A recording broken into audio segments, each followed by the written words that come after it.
What's up guys, it's Hayden aka Flamethrowers and welcome to the ISL YouTube channel.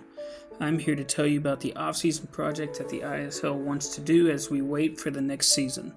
We want to do something to get us through the holiday season, and so with that, I present the ISL's next project, the ISL World Cup.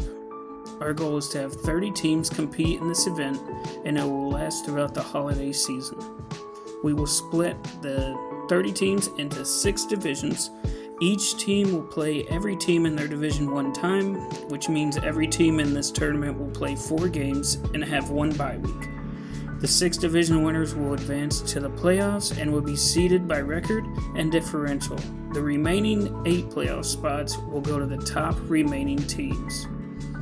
Here is the playoff bracket that we will be using. With 14 playoff teams, the top 2 teams will receive a first round bye.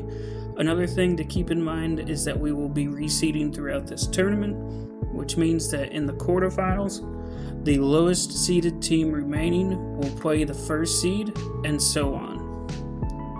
As for the draft rules, we are trying to keep them as simple as possible. With it being an off-season tournament, we will have 3 separate 10-team snake drafts to ensure each team gets Pokemon they want. Each team will draft 11 Pokemon, 1 Pokemon each from tiers S, A, and F, then 2 Pokemon each from tiers B, C, D, and E. Once again, this is just to keep things as simple as possible for the mods who will be helping with this tournament.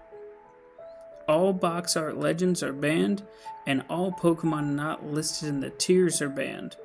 The only exceptions are the NFEs and baby Pokemon that would be put in tier F, and I just didn't want to put all of them in to save a little time on my part.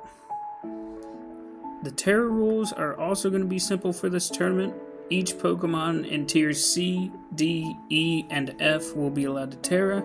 Examples would be that Lopunny can Terra into Normal, and Charizard can Terra into Fire and Flying. We will also allow you to pick 1 Pokemon between tiers C and F to have as your Terra Captain, which means that they can Terra into an additional typing. For example, if you picked Lopunny as your captain, it can Terra into both Normal and Fairy.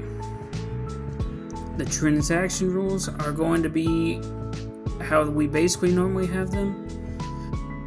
You still get 4 transaction points to use during the first 4 weeks of the tournament, which include changing Terra Captains, swapping a Pokemon in free agency, and trading Pokemon with another team. The only difference is that changing Terra Captains costs only 1 point in this tournament, when in normal seasons it costs 2. We will also have the usual 24-hour grace period after the draft for free transactions to make for your team. Last thing I wanted to go over with you is a couple of new bans we have for this tournament. Mainly that Last Respects is banned completely, and that Shell Smash will be banned on Mega Blastoise. We are looking at starting the drafts on Saturday, November 9th, 10 a.m. Eastern Time. If everything goes to plan, we will have our championship the week of January 19th, and more information will be provided in our Discord, which is linked below. And we hope to see you for the ISLR World Cup.